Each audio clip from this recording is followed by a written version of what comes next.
पंडित दीनदयाल एक मजबूत और सशक्त भारत चाहते थे। मुकेश चौधरी। बरथाकायस पठेड़ में बड़ी धूमधाम से वृक्षारोपण कर मनाई पंडित दीनदयाल उपाध्याय जयंती। खबर। भारी बारिश होने के कारण शाकुंभरी स्कूल में विधायक मुकेश चौधरी के प्रोग्राम का आयोजन चौधरी अजय चौधरी, डॉक्टर प्रमोद, शुभम मित्तल, कमल अग्रवाल, अमित के द्वारा किया गया। अध्यक्षता दौलतपुर ग्राम प्रधान विनोद सैनी ने की। संचालन मनोज सैनी द्वारा किया गया। उन्होंने पूर्व विधायक स्वर्गीय निर्भय पाल शर्मा की बहुत तारीफ की। उन्होंने कहा कि जैसे उन्होंने इस क्षेत्र में विकास कराया था, ऐसे ही मैं भी क्षेत्र में लगातार विकास कराऊंगा। उन्होंने कहा कि पंडित दीनदयाल उपाध्याय राष्ट्रीय स्वयंसेवक संघ के चिंतक और संगठनकर्ता थे। वो भारतीय जनसंघ के अध्यक्ष भी रहे। उन्होंने भारत की सनातन विचारधारा को युगानुकूल रूप में प्रस्तुत करते हुए देश को एकात्म मानववाद नामक विचारधारा दी। वे एक समावेशित विचारधारा के समर्थक थे, जो एक मजबूत और सशक्त भारत चाहते थे।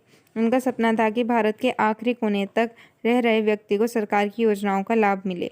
इसी सपने को साकार करने का काम माननीय मुख्यमंत्री योगी आदित्यनाथ और प्रधानमंत्री मोदी जी ने किया है। पंडित दीनदयाल उपाध्याय की जयंती पर नकुड़ विधायक मुकेश चौधरी द्वारा वृक्षारोपण किया गया। लगातार चर्चित आलमपुर घाट पर पुल का मुद्दा उठ रहा है। उस पर भी मुकेश चौधरी ने कहा कि इस पुल की मांग हमने माननीय मुख्यमंत्री उत्तर प्रदेश सरकार योगी आदित्यनाथ के समक्ष रखी है। जल्दी क्षेत्र के लोगों को उनकी समस्या का समाधान कर पुल का निर्माण होगा।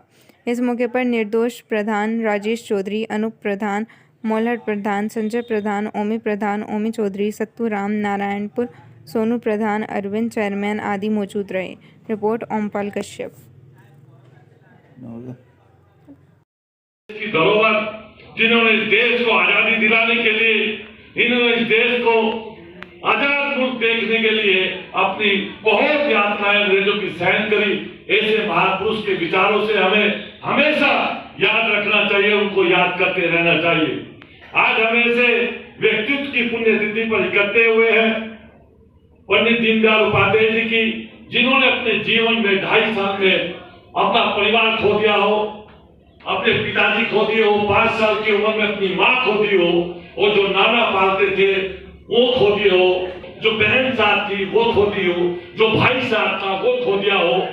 तो साथियों, जिस बच्चे को अपने बढ़ती उम्र के साथ अपने परिवार में धीरे धीरे पूरा परिवार, चाहे मामा का हो चाहे अपना परिवार हो, धीरे धीरे मृत्यु होती रहती है, वो बच्चा कितने संघर्ष में जीता होगा। और फिर भी उस समय में 1916 से लेकर 1933 और 40 तक उन्होंने एमए की पढ़ाई पूरी करने का काम किया और आरएसएस से जुड़कर जनसंघ के राष्ट्रीय अध्यक्ष बने। और जनसंघ के राष्ट्रीय अध्यक्ष बनने के बाद ये जो भारतीय जनता पार्टी है, जो राष्ट्रवादी पार्टी है, इस पार्टी की नींव रखने का काम किया। और साथियों, उनकी हत्या हो गई, नहीं तो वो बहुत बड़े देश के नेता हैं। याद कर रहे हैं पूरे देश के अंदर गांव-गांव हर बूथ पर पंडित दीनदयाल उपाध्याय जी की जयंती के रूप में मैं आप सब लोगों का धन्यवाद करता हूं, आप सब लोगों का आभार व्यक्त करता हूं कि आप बरसात के इस मौसम में अपने अपने गांव से यहाँ पर आए हो। फिर भी मैं कुछ गाँव, शायद कुछ रह गए होंगे, थोड़े होते गाँव, ज्यादा नहीं बचे जहां मैं नहीं पहुंच पाया, जो रह गए बहुत जल्द मैं गाँव आकर आप सबका धन्यवाद करूंगा। आपके बीच में निरंतर इसी गति से चलता रहूंगा, आपके सुख दुख में शामिल रहूंगा, यह आपसे वादा करता हूं।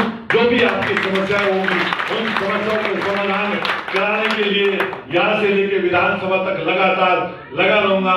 आप सबका बहुत बहुत धन्यवाद, आभार। जय हिंद, जय भारत, भारत माता की, भारत माता की जय।